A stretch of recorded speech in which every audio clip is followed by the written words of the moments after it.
Seja bem-vindo ao DRN Audiolivros. Se não for inscrito ainda, peço que se inscreva no nosso canal. Acompanhe os nossos audiolivros aí. A gente tem bastante conteúdo. Se você deseja um livro e não tiver no canal ainda, deixa nos comentários aí que eu sempre faço uma lista e tento ir atrás assim que possível. Se quiser nos dar uma força, a gente tem o Apoia-se, o Seja Membro e também o Pix. Sempre fica na descrição do canal e na descrição dos vídeos. E muito obrigado por estar acompanhando a gente nessa jornada. E vamos para as nossas leituras. 7. O Espelho de Galadriel. O sol se punha atrás das montanhas e as sombras se aprofundavam na floresta quando seguiram em frente outra vez. Agora suas trilhas entravam em matagais onde a penumbra já se avolumara. A noite chegou sob as árvores à medida que caminhavam, e os elfos destaparam suas lamparinas de prata.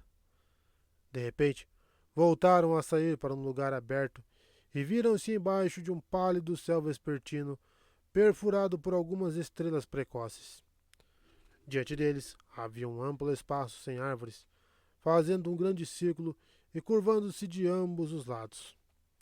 Além dele estava um grande fosso perdido em sombra suave, mas a grama em sua borda era verde, como se ainda fulgurasse com a lembrança do sol que se fora. Do outro lado, erguia-se a grande altura um muro verde, cercando uma colina verde apinhada de melirne, mais altos que quaisquer outros que já houvessem visto em toda aquela terra. Sua altura não podia ser estimada, mas erguiam-se na penumbra como torres vivas. Em seus galhos de muitos níveis, e entre suas folhas sempre em movimento, reluziam incontáveis luzes, em verde e ouro e prata. Haldir voltou-se para a comitiva. Bem-vindos a Caras Galadon, disse ele. Esta é a cidade dos Galadrim, onde habitam o Sr. Celeborn e Galadriel, senhora de Lórien. Mas aqui não podemos entrar, pois os portões não dão para o norte. Devemos dar a volta para o lado sul, e o caminho não é curto, pois a cidade é grande. Havia uma estrada calçada de pedras brancas que circundava a borda externa do fosso. Seguiram-na rumo a oeste, com a cidade erguendo-se sempre à esquerda como uma nuvem verde, e à medida que a noite avançava, outras luzes se acenderam até que toda a colina parecesse arder com estrelas.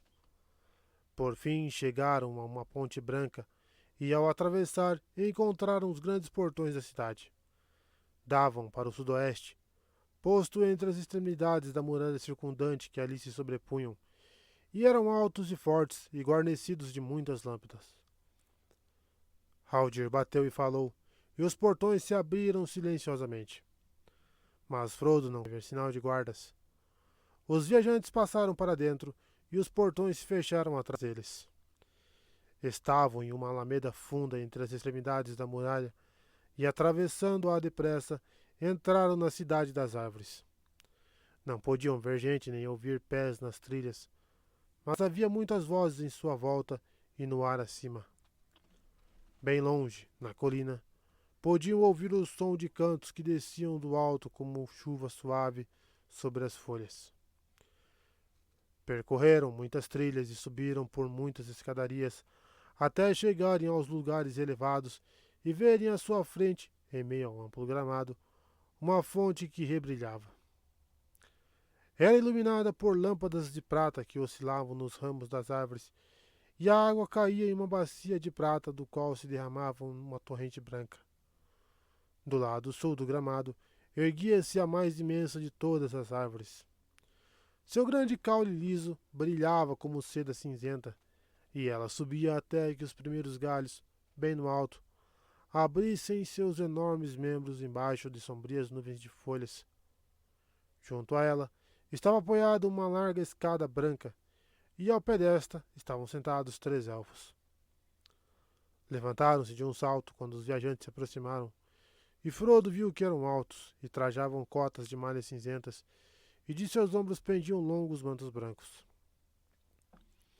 Aqui habitam Celeborn e Galadriel, disse Haldir. É desejo deles que subais e faleis com eles. Então um dos guardiões élficos soprou uma nota límpida numa pequena trompa, e ela foi respondida 3 vezes muito do alto. Eu irei primeiro, disse Haldir. Que Frodo seja próximo e Legolas com ele. Os demais podem seguir como desejarem. É uma longa escalada para os que não estão acostumados com tais escadas, mas podeis descansar a caminho. À medida que subia lentamente, Frodo passou por muitos eirados, alguns de um lado, outros do outro, e alguns postos junto ao tronco da árvore, de modo que a escada passava através deles.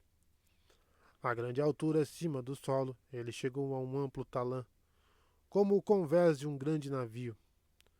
Sobre ele estava construída uma casa, tão grande que quase teria servido de passo aos homens sobre a terra. Entrou atrás de Haldir e viu-se em um salão de forma oval, no meio do qual crescia o tronco do grande Malorne, que já se afunilava na direção da copa, e ainda assim formava um pilar de grande circunferência. O salão estava repleto de uma luz suave. Suas paredes eram verdes e prateadas, e seu teto de ouro. Muitos elfos estavam sentados ali, em 2 cadeiras abaixo do caule da árvore, tendo um ramo vivente por dossel. Estavam sentados, lado a lado, Celeborn e Galadriel. Levantaram-se para saudar os visitantes, à maneira dos elfos, mesmo que eram tidos por reis poderosos. Eram muito altos, e a senhora não era menor que o senhor, e eram graves e belos.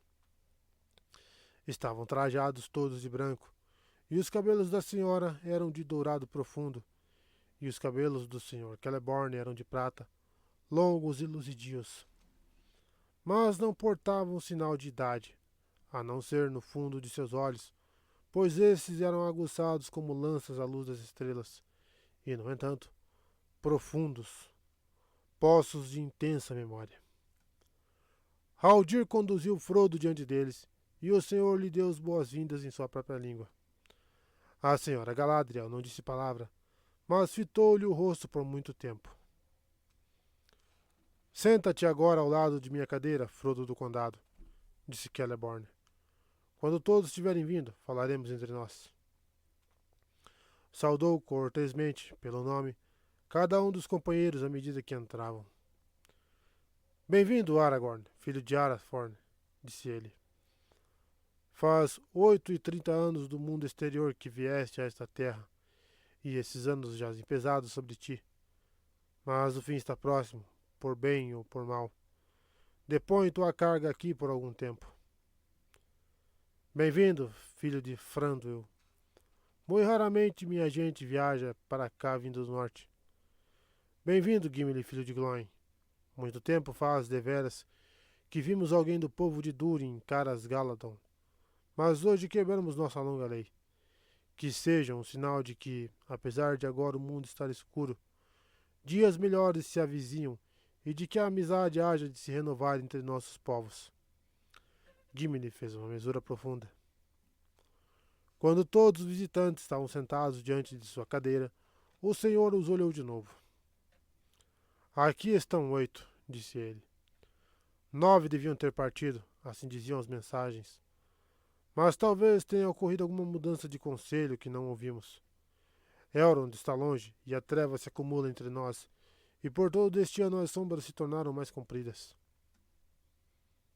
Não, não houve mudança de conselho, disse a senhora Galadriel, falando pela primeira vez.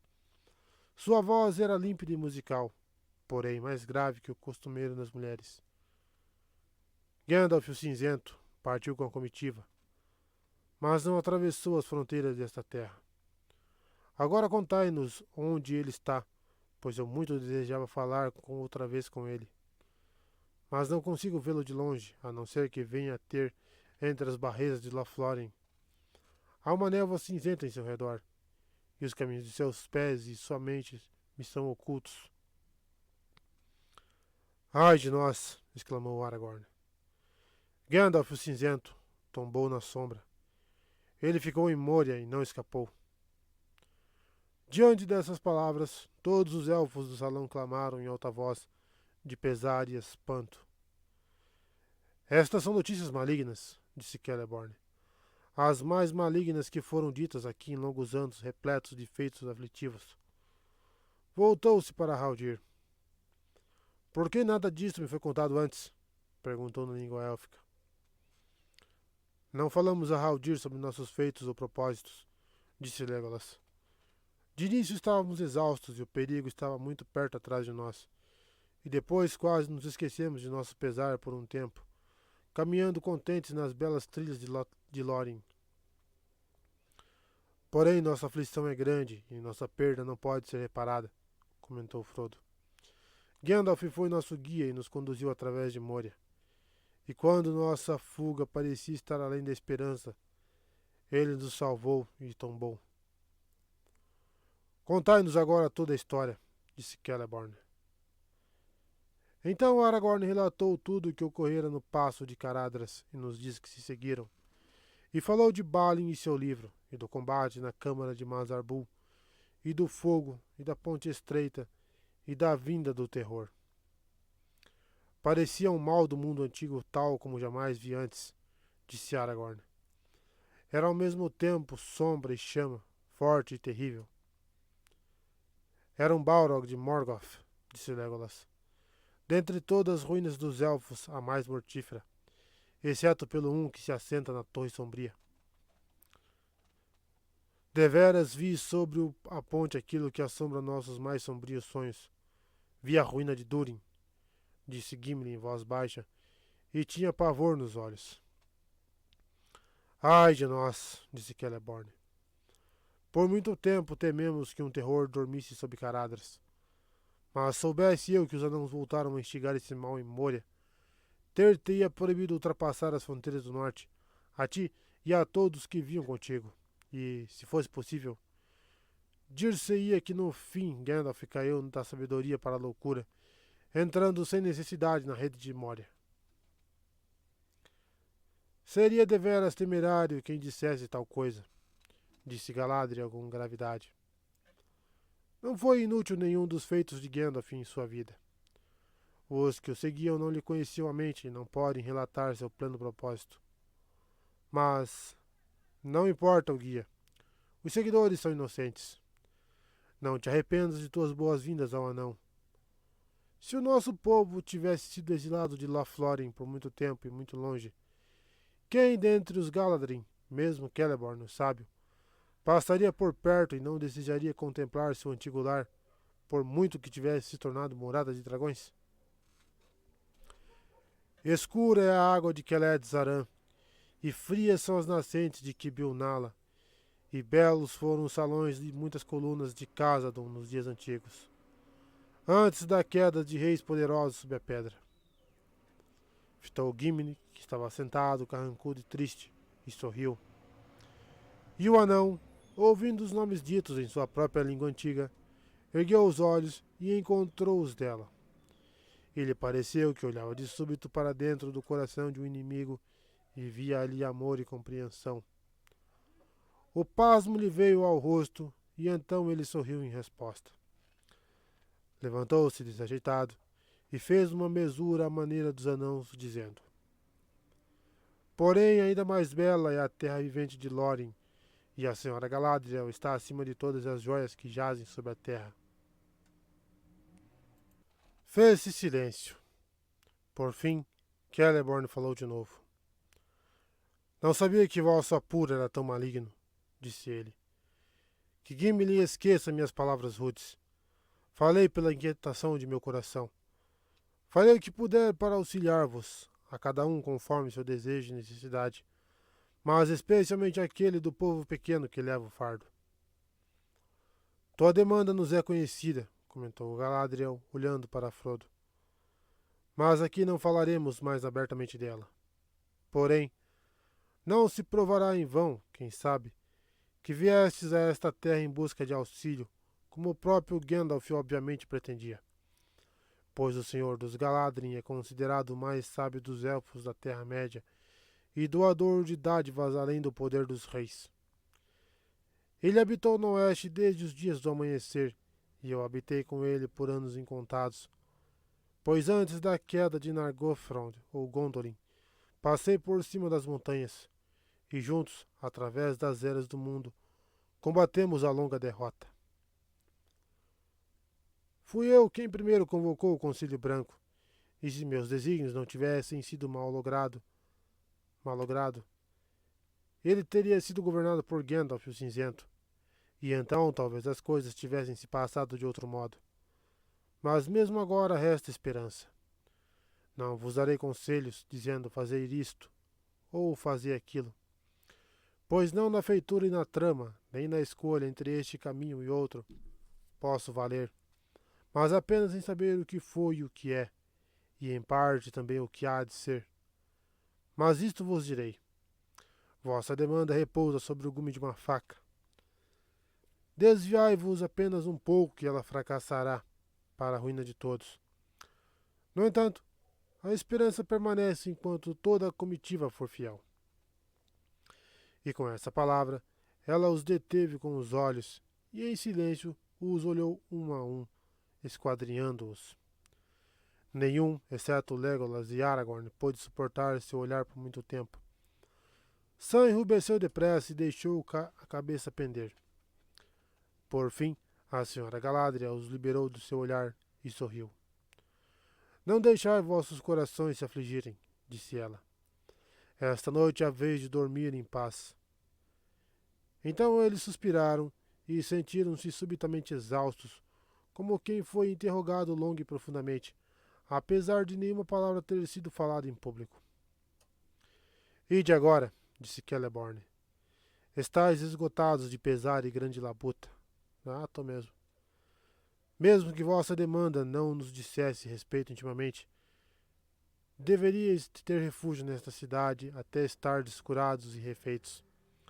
Agora vez de descansar e, por algum tempo, não falaremos da continuação de vossa estrada. Naquela noite, a comitiva dormiu no chão, para a grande satisfação dos hobbits. Os elfos abriram para eles um pavilhão entre as árvores, junto à fonte, e puseram nele almofadões macios. Então, dizendo palavras de paz em belas vozes élficas, deixaram-nos. Por breve tempo os viajantes falaram da noite anterior nas copas das árvores, e da jornada daquele dia, e do senhor e da senhora, pois ainda não tinham coragem de se voltar mais para o passado. Por que ficou vermelho, Sam? Indagou Pippin. Você logo se abateu. Qualquer um pensaria que você tinha um peso na consciência. Espero que não fosse nada mais que um complô malvado para roubar um dos meus cobertores. Nunca pensei em nada disso, respondeu Sam, sem humor para brincadeiras. Se quer saber, eu me senti como se não estivesse usando nenhuma roupa e não gostei disso. Ela parecia que estava olhando dentro de mim, me perguntando o que eu faria se ela me desse a oportunidade de voar de volta para casa, para o condado, para uma bela tocazinha com um jardinzinho só para mim. Isso é esquisito, disse Mary. Quase exatamente o que eu senti, só que... Bem, acho que não vou dizer mais nada. Terminou sem grande convicção. Todos eles, ao que parecia, tinham tido experiências parecidas. Cada um sentira que lhe dava uma opção entre uma sombra repleta de pavor que estava à frente e algo que desejava intensamente. Isso estava nítido diante de sua mente, e, para obtê-lo, bastava que se desviasse da estrada e deixasse para outros a demanda e a guerra contra Sauron. E também me pareceu, disse Gimli, que minha escolha permaneceria secreta, e que só eu saberia dela. A mim pareceu deveras estranho, comentou Boromir. Quem sabe fosse apenas um teste, e ela buscava ler nossos pensamentos para seus próprios bons propósitos. Mas eu quase diria que ela nos tentava e nos oferecia o que fingia ter o poder de dar. Nem é preciso dizer que me recusei a escutar. Os homens de Minas Tirith são fiéis à sua palavra. Mas Boromir não contou o que pensava que a senhora lhe oferecera. E quanto a Frodo, este não falou, apesar de Boromir pressioná-lo com perguntas. Por muito tempo ela te manteve preso ao seu olhar portador do anel, disse ele. Sim, assentiu Frodo. Mas aquilo que então me veio à mente, eu vou manter lá. Bem, toma cuidado, recomendou Boromir. Não me sinto muito seguro com essa senhora élfica e seus propósitos. Não fales mal da senhora Galadriel, disse Aragorn com severidade. Não sabes o que dizes. Nela e nesta terra não existe mal, a não ser que um homem o traga para cá ele mesmo. Nesse caso, ele que se cuide. Mas esta noite hei de dormir sem medo pela primeira vez desde que deixei Valfenda. E que durma profundamente e esqueça meu pesar por alguns momentos. Estou exausto de corpo e de coração. Lançou-se no almofadão e caiu de imediato num sono profundo. Os demais logo fizeram o mesmo, e nenhum som nem sonho lhes perturbou o sono. Quando despertaram, viram que a luz do dia se espalhava pelo gramado diante do pavilhão e que a fonte subia e caía rebrilhando ao sol. Ficaram alguns dias em Lothlórien, na medida em que conseguiam saber o recordar. Durante todo o tempo que lá passaram, o sol era claro, exceto por uma chuva suave que caía às vezes e passava deixando tudo novo e limpo. O ar era fresco e suave, como se fosse o começo da primavera. No entanto, sentiam-se em torno a quietude profunda e pensativa do inverno. Parecia-lhes que pouca coisa faziam, senão comer e beber e repousar, e caminhar entre as árvores. E não era o bastante. Não haviam revisto o senhor e a senhora, e pouco conversavam com o povo élfico, pois poucos dentre estes conheciam ou usavam a língua Vrestron. Haldir despedira-se deles e voltara às divisas do norte, onde havia agora grande vigilância desde as novas de Moria que a comitiva trouxera. Legolas passava muito tempo fora entre os Galadrim, e após a primeira noite não dormiu com os demais companheiros, apesar de voltar para comer e conversar com eles. Muitas vezes levava Gimli consigo quando saía pelas terras, e os outros se admiravam com essa mudança. Agora, quando os companheiros se sentavam, caminhavam juntos, falavam de Gandalf, e tudo que cada um dele conhecera e vira tornou-se claro diante de suas mentes. À medida que se curavam da dor e do cansaço do corpo, o pesar de sua perda tornava-se mais penetrante. Muitas vezes ouviam vozes élficas cantando por perto e sabiam que faziam canções de lamento e pela queda dele, pois percebiam seu nome entre as palavras doces e tristes que não podiam compreender. Mifrandir, Mifrandir, cantavam os elfos. Ó peregrino cinzento! Pois assim apreciavam chamá-lo. Mas quando Legolas estava com a comitiva, ele não lhes interpretava as canções, dizendo não ter essa habilidade e que, para ele, o desgosto ainda estava demasiado próximo, assunto para lágrimas e não ainda para a canção. Foi Frodo quem primeiro pôs parte do seu pesar em palavras hesitantes. Raramente tinha compulsão de compor canções ou versos. Mesmo em Valfenda, ele escutara e não cantara ele próprio, apesar de sua memória estar repleta de muitas coisas que os outros haviam feito antes dele. Mas agora, sentado junto à fonte em Lórien e ouvindo em seu redor as vozes dos elfos, seu pensamento se moldou numa canção que lhe pareceu bela. Porém, ao tentar repeti-la para Sam, só restavam fragmentos desbotados como um punhado de folhas murchas. Em tardes cinzentas no condado, na colina se ouvia andar sem demora. Antes da aurora, sem mais ter falado, em longa jornada foi-se embora. Das terras selváticas ao mar do ocidente, dos desertos do norte às colinas do sul, pela porta oculta e a toca ardente, caminhou como quis em mata e pau. Com elfo e homem, hobbit e anão, com todo mortal ou imortal, com ave no ramo e bicho no chão, falou a língua de cada qual. A mão que cura, a espada mortal, as costas com fardo sempre curvadas, a voz de trombeta na treva de um fanal, andante exausto nas longas estradas. Senhor da sapiência, num trono sentado, veloz na ira, a rir sem demora, um velho usando um chapéu bem surrado, e que num rude cajado se escora. Sozinho esteve na ponte aprumado, e o fogo e a sombra desafiou. Na pedra dura rompeu o cajado, em casa de sua sapiência tombou. Ora, logo vai derrotar o Sr. Bilbo, disse Sam. Não, eu sei que não, respondeu Frodo. Mas isso é o melhor que posso fazer por enquanto. Bem, Sr. Frodo, se tentar de novo, espero que diga umas palavras sobre os fogos e artifícios dele, disse Sam. Alguma coisa assim. Os mais belos fogos de artifício, astros verdes e azuis desde o início, ou borrifos dourados depois do trovão, como chuvas de flores caindo no chão. Mas isso não lhe faz justiça nem de longe. Não, deixe isso para você, Sam, ou quem sabe para Bilbo. Mas, bem, não posso mais falar nisso. Não suporto pensar em levar a notícia a ele.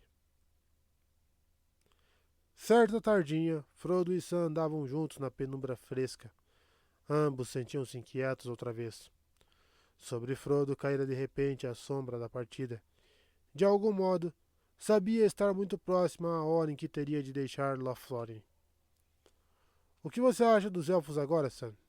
Indagou ele. Eu já lhe fiz a mesma pergunta antes. Parece que faz muito tempo. Mas desde então você viu mais deles. Vi mesmo, assentiu Sam.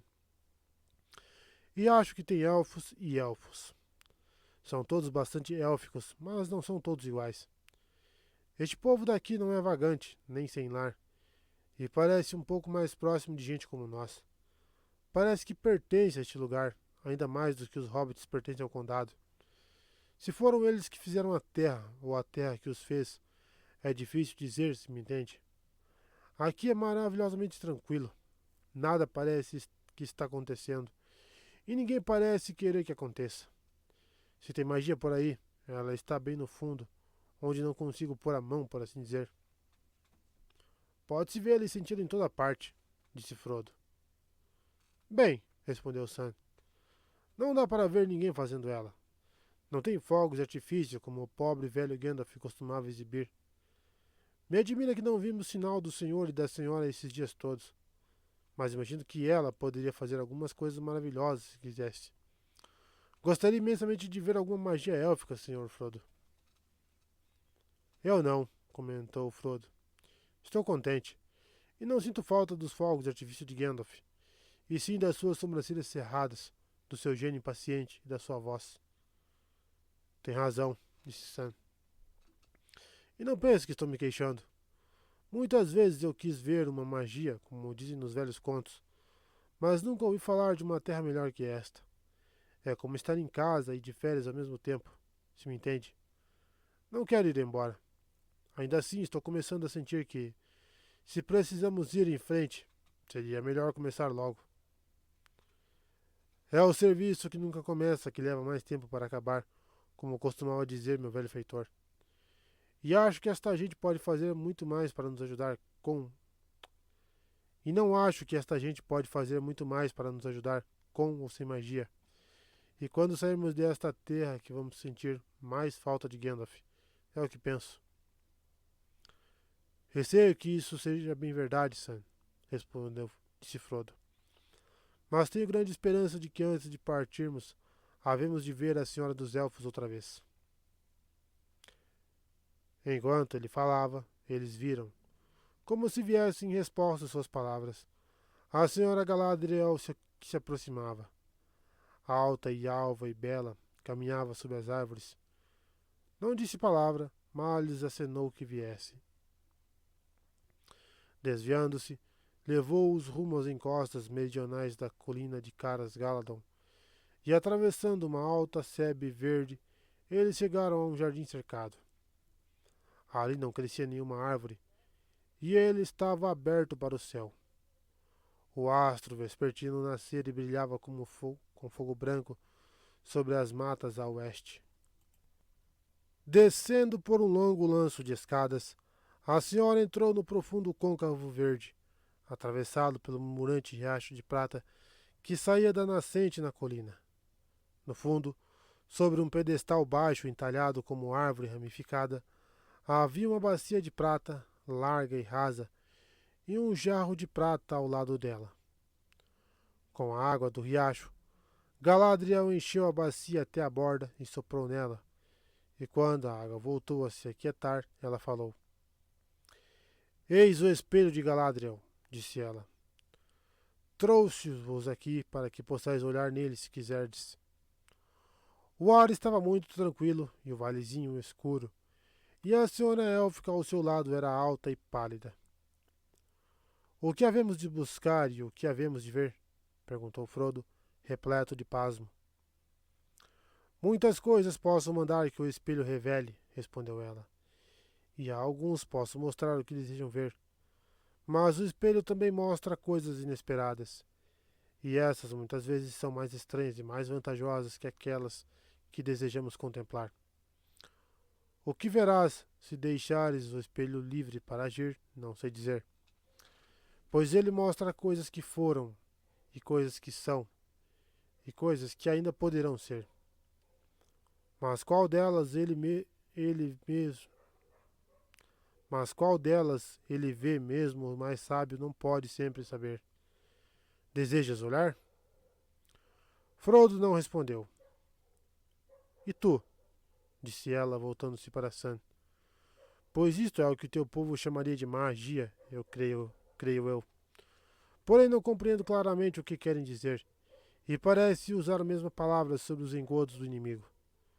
Mas esta, se assim quiseres, é a magia de Galadriel. Não falaste que querias ver magia élfica? Falei, comentou Sam, um pouco trêmulo entre o medo e a curiosidade. Vou dar uma espiada, senhora, se for do seu agrado. E não me importaria como uma olhadela no que está acontecendo em casa, disse ele à parte para Frodo. Parece que estou longe há um tempo terrivelmente longo. Mas é bem provável que só vá ver as estrelas ou alguma coisa que não vou entender. Bem provável, disse a senhora com um riso suave. Mas vamos lá. Hás de olhar e verás o que puderes. Não toques a água. Sam subiu na base do pedestal e se inclinou sobre a bacia. A água parecia dura e escura. As estrelas se refletiam nela. Só tem estrelas, como eu pensei, disse ele. Então sua voz foi entrecortada, pois as estrelas se apagaram. Como se tivesse sido retirado um véu escuro, o espelho se tornou cinzento e depois límpido. O sol brilhava e os galhos das árvores balançavam e se agitavam ao vento. Mas, antes que Sam pudesse decidir o que estava vendo, a luz se desfez.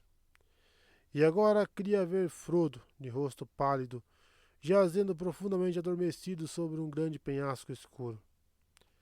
Então pareceu ver-se a si próprio caminhando por uma passagem sombria e escalando uma escadaria infindável e serpenteante. Deu-se conta de repente de que procurava algo com urgência, mas não sabia o que era. Como um sonho, a visão se alterou e retornou.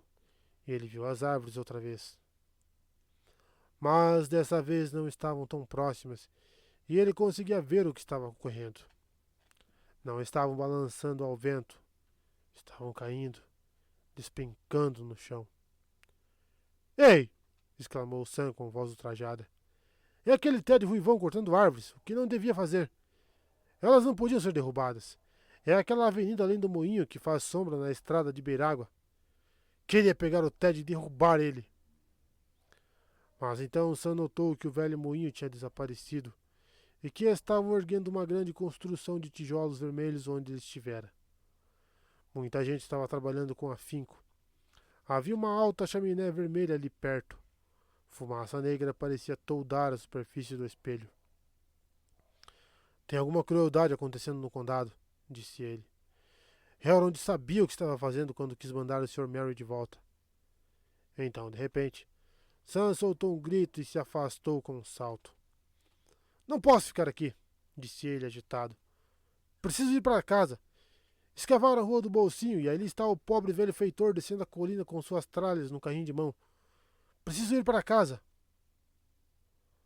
Não podes ir para casa a sós, disse a senhora. Não querias ir para casa sem teu patrão antes de olhares no espelho, e ainda assim sabias que coisas más podiam muito bem estar ocorrendo no condado. Lembra-te de que o espelho mostra muitas coisas, e nem todas já chegaram a acontecer. Algumas não acontecem jamais, a não ser que os que contemplam as visões se desviem de sua trilha para evitá-las. O espelho é perigoso como guia dos feitos. Sam sentou-se no chão e pôs a cabeça entre as mãos. Queria nunca ter vindo aqui e não quero mais ver nenhuma magia, disse ele e silenciou. Um momento depois voltou a falar com dificuldade, como se lutasse com as lágrimas. Não. Vou para casa pela estrada comprida com o Sr. Frodo. Ou nem vou, continuou ele. Mas espero voltar algum dia. Se virar verdade o que vi, alguém vai pagar por isso. Agora desejas olhar, Frodo? Disse a senhora Galadriel. Não querias ver magia élfica e estavas contente. Me aconselhais a olhar? Perguntou Frodo. Não, disse ela. Não te aconselho nenhuma coisa nem outra. Não sou conselheira.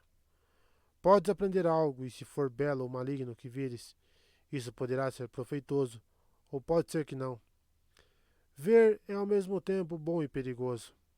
No entanto, penso, Frodo, que tens coragens e sabedoria bastantes para se arriscares. Do contrário, eu não te teria trazido aqui. Faze como quiseres. Vou olhar, disse Frodo, e subiu no pedestal e se curvou por cima da água escura. De imediato o espelho se tornou límpido, e ele viu uma terra crepuscular. Montanhas erguiam-se escuras ao longe diante de um céu pálido. Uma longa estrada cinzenta fazia curvas até se perder de vista. À distância, um vulto vinha devagar pela estrada, de início indistinto e pequeno, porém tornando-se maior e mais nítido à medida que se aproximava. De repente, Frodo se deu conta de que ele se lembrava Gandalf. Quase chamou o nome do mago em voz alta, e depois viu que o vulto estava vestido não de cinza, e sim de branco. Um branco que luzia fracamente na penumbra e tinha na mão um cajado branco. A cabeça estava tão inclinada que ele não podia ver o rosto, e por fim o vulto se desviou em torno de uma curva da estrada e saiu da visão do espelho. A dúvida tomou conta da mente de Frodo. Seria uma visão de Gandalf em uma de suas muitas viagens solitárias de outrora? Ou seria Saruman? Logo a visão mudou. Breve e pequena, mas muito vívida, ela lhe mostrou um vislumbre de Bilbo caminhando inquieto pelo quarto. A mesa estava atulhada de papéis em desordem. A chuva batia nas janelas. Então houve uma pausa, e depois seguiram-se muitas cenas rápidas que, de alguma forma, Frodo sabia fazerem parte de uma grande história em que ele se envolvera. A névoa sumiu e ele viu uma visão que jamais vira antes, mas reconheceu de imediato. O mar. A escuridão caiu. O mar se ergueu e se agitou em grande tempestade. Então viu diante do sol, piscando no vermelho de sangue em nuvens esparsas, o contorno negro de uma alta nau, com velas rotas, navegando vinda do oeste. Depois, um largo rio correndo atrás de uma cidade populosa. Depois, uma fortaleza branca com 7 torres. E depois, ainda, uma nau de velas negras, mas já era manhã de novo, e a água ondulava de luz, e um estandarte adornado do emblema de uma árvore branca brilhou ao sol. Levantou-se uma fumaça como de fogo e batalha, e outra vez o sol desceu num vermelho abrasado que se desfez em névoa cinzenta. E na névoa zarpou uma pequena nau, rebrilhando com luzes. Ela desapareceu, e Frodo suspirou e se preparou para afastar-se. Mas de súbito o espelho escureceu por completo, tão escuro como se um buraco se abrisse no mundo da visão. E Frodo contemplou o vazio. No abismo negro surgiu um olho isolado que cresceu lentamente, até preencher quase todo o espelho. Era tão terrível que Frodo ficou enraizado, incapaz de gritar ou afastar o olhar. O olho tinha bordas de fogo, mas ele próprio era embaçado, amarelo como se fosse de gato, vigilante e atento, e a fenda negra de sua pupila dava para um poço, uma janela para o nada. Então o olho começou a vaguear, buscando para cá e para lá, e Frodo soube com certeza e horror que, entre as muitas coisas que eram buscadas, estava ele próprio. Mas soube também que ele não podia ver, ainda não, a não ser que quisesse. O anel que pendia na corrente ao redor de seu pescoço tornou-se pesado, mais pesado que uma grande pedra, e sua cabeça estava sendo arrastada para baixo. O espelho parecia aquecer-se, e anéis de vapor subiam da água. Ele deslizava para frente. Não toques a água, disse suavemente a senhora Galadriel. A visão se apagou e Frodo percebeu-se olhando para as frias estrelas que piscavam na bacia de prata. Deu um passo para trás, todo trêmulo, e olhou para a senhora. Sei o que foi que vistes por último, comentou ela, pois isso está também em minha mente. Não temas. Não creias que é só pelas canções de meio às árvores, nem mesmo pelas esguias setas dos arcos élficos, que esta terra de Lothlórien mantém-se e defende-se contra seu inimigo. Eu te digo, Frodo, que neste momento em que te falo, percebo o Senhor sombrio e conheço sua mente, ou toda a sua mente que concerne aos elfos. E ele sempre tateia para ver a mim e ao meu pensamento. Mas ainda a porta está fechada. Ergueu os alvos braços e estendeu as mãos rumo ao leste, num gesto de rejeição e negação. Earendil, a estrela vespertina, mais adorada dos elfos, brilhava intensamente acima dela. Era tão clara que o vulto da senhora élfica lançava uma fraca sombra no solo. Seus raios roçavam um anel em seu dedo.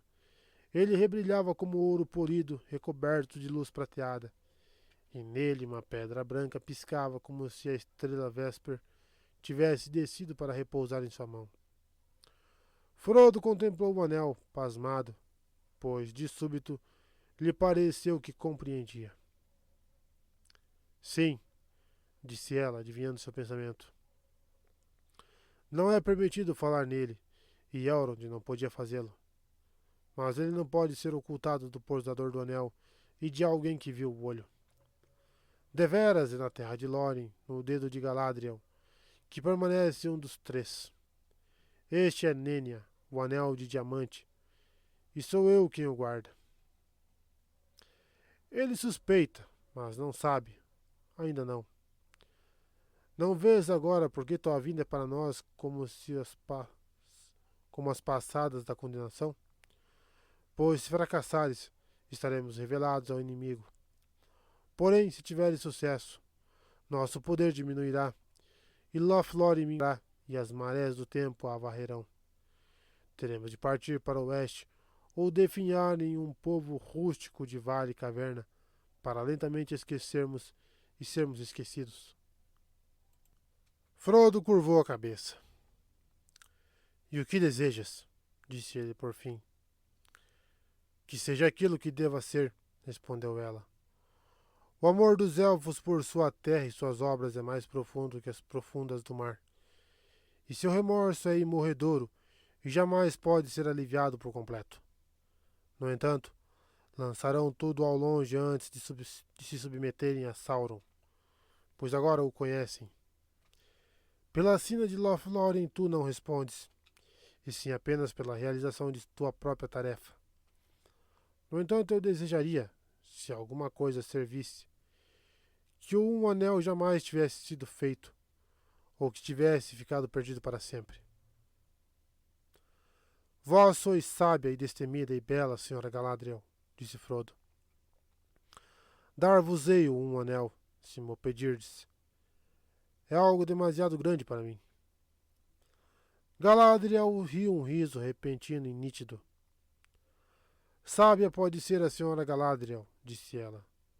Porém é que ela encontrou seu igual em cortesia. Gentilmente te vingas por meu escrutínio de teu coração quando primeiro nos encontramos. Começas a ver com um olho penetrante. Não nego que meu coração muito desejou pedir o que ofereces. Por muito longos anos ponderei o que haveria de fazer caso o grande anel me caísse nas mãos. E eis que ele foi trazido ao meu alcance. O mal que outrora foi tramado continua agindo de muitas formas, quer o próprio Sauron perdure ou caia. Não teria sido um nobre feito para ser acreditado ao seu anel, se eu o tivesse tirado de meu hóspede à força ou pelo medo? E agora vem ele, afinal.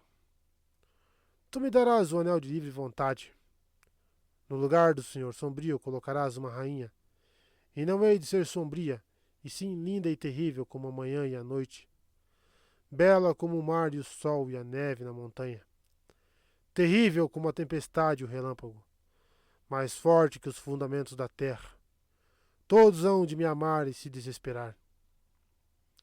Ergueu a mão, e do anel que usava brotou uma grande luz que iluminava só a ela, deixando tudo mais no escuro. Agora estava de pé diante de Frodo, parecendo alta além de qualquer medida, e linda além do que podia ser suportado, terrível e venerável. Então deixou cair a mão, e a luz se extinguiu, e de repente ela riu outra vez. E eis que havia minguado.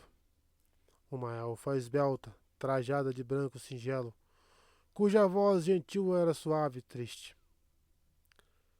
Passo pelo teste, disse ela. Diminuirei, e partirei para o oeste, e continuarei sendo Galadriel. Ficaram muito tempo parados em silêncio. Por fim, a senhora voltou a falar. Vamos retornar, comentou ela. Pela manhã deveis partir, pois agora decidimos e as marés do destino estão fluindo. Eu perguntaria uma coisa antes de partirmos, disse Frodo. Uma coisa que muitas vezes quis perguntar a Gandalf em Valfenda. É permitido a mim usar um anel. Por que eu não posso ver todos os demais e conhecer os pensamentos dos que os usam? Não tentaste, disse ela. Só 3 vezes puseste o anel no dedo desde que soubestes o que possuías. Não tentes. Ele te destruiria. Gandalf não te disse que os anéis conferem poder de acordo com a medida de cada possuidor? Antes que pudesse usar esse poder, precisarias tornar-te muito mais forte e treinar a tua vontade para o domínio dos demais. Mas mesmo assim, como portador do anel, e alguém que o teve no dedo e viu o que está oculto, tua visão se aguçou.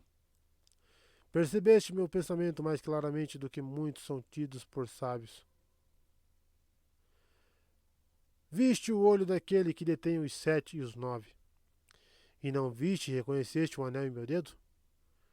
Tu viste meu anel? Perguntou ela, voltando-se outra vez para Sam. Não, senhora, respondeu ele. Para dizer a verdade, estava me perguntando do que estavam falando. Vi uma estrela através dos vossos dedos, mas, se perdoardes minha fala, acho que meu patrão estava certo. Gostaria que pegasseis o anel dele. Ireis consertar as coisas. Ireis evitar a escavação do feitor e o abandono dele. Ireis fazer com que algumas pessoas pagassem pelo trabalho sujo. Eu iria, disse ela. Assim é que começaria. Mas não pararia por aí. Ai de vós. Não falaremos mais disso. Vamos embora.